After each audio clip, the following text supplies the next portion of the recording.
Gianfranco, anche per aver sottolineato insomma, la filosofia che ha dato il là alla nascita di questo assorso, di questa unione dei vari suonatori di Launendas, proprio per tentare di mettere in piedi un percorso in qualche modo condiviso, frutto di un dialogo all'interno appunto degli stessi protagonisti, con la speranza di trovare ovviamente anche l'aiuto e il sostegno delle istituzioni, come è stato detto, e grazie anche per aver efficacemente sintetizzato quelli che saranno poi i contenuti che verranno proposti dai vari relatori che tra poco chiameremo in causa. Io intanto invece pregherei l'assessore regionale Barbara Argiolas ad avvicinarsi, anche da questa parte.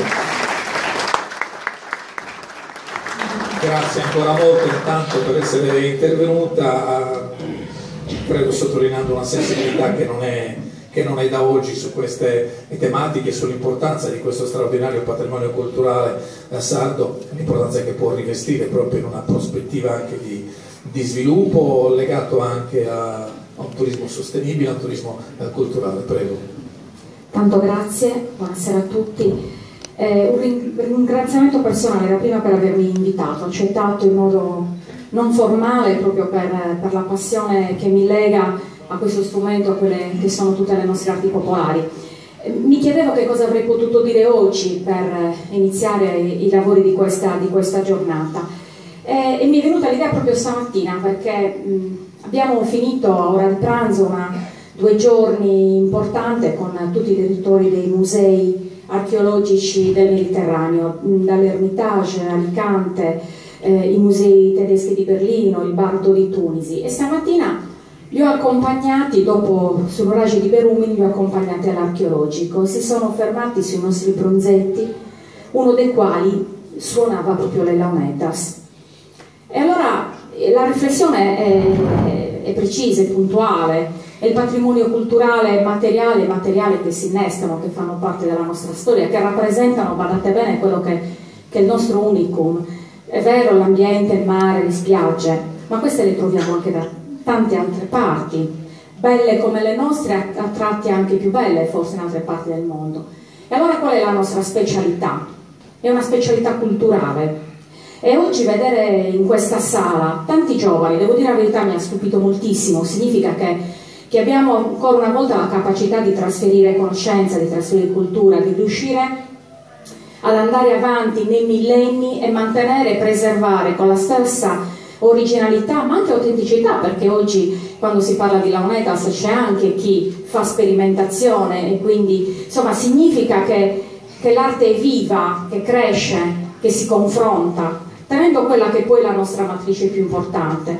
E perché allora l'assessorato regionale al turismo patrocina un'iniziativa come questa? La patrocina perché oggi non si può parlare di nuove stagionalità, non si può parlare di un'offerta culturale, di turismo, se non si va alla ricerca di un'offerta originale, di una proposta originale che parte da chi? Parte dalle persone, parte dalla curiosità, dalla competenza, dalla passione di chi mi ha preceduto suonando le Launetas. Ed è quello che oggi chi va in giro per il mondo cerca. Non cerca più un granello di sabbia e basta dove stendere il proprio asciugamano, cerca comunità, cerca consessi come questo. E allora io lascio subito la parola alla tavola rotonda e al dibattito di oggi, con un ringraziamento personale davvero per il lavoro che l'associazione sta svolgendo, perché c'è bisogno di sintesi, c'è bisogno di pensare che possono stare nello stesso luogo anche tante scuole di pensiero, c'è bisogno di pensare che le arti popolari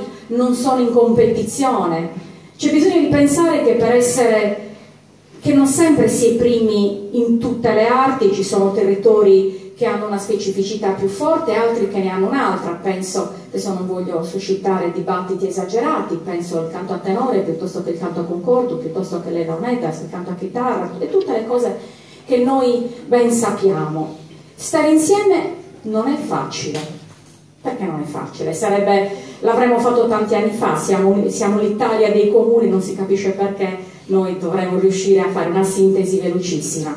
Però io credo che partiamo da un punto, abbiamo la consapevolezza oggi che da soli non si va da nessuna parte, smettiamo di dire dobbiamo stare insieme, lo stiamo facendo, un incontro come questo significa che siamo in grado di stare insieme ed è questa la forza e il valore della nostra cultura e della nostra capacità di superare quelli che sono, non dico i nostri campanili, ma che sono un valore, attenzione, ma le nostre diversità territoriali, le nostre diversità culturali, che diventano un valore ancora più grande, tanto più noi saremo capaci di stare insieme ed esaltarle a vicenda, non secondo principi competitivi, ma di sussidiarietà. Io ringrazio per questo lavoro, per questa giornata e per quello che siete in grado di dare a tutta la Sardegna. Grazie.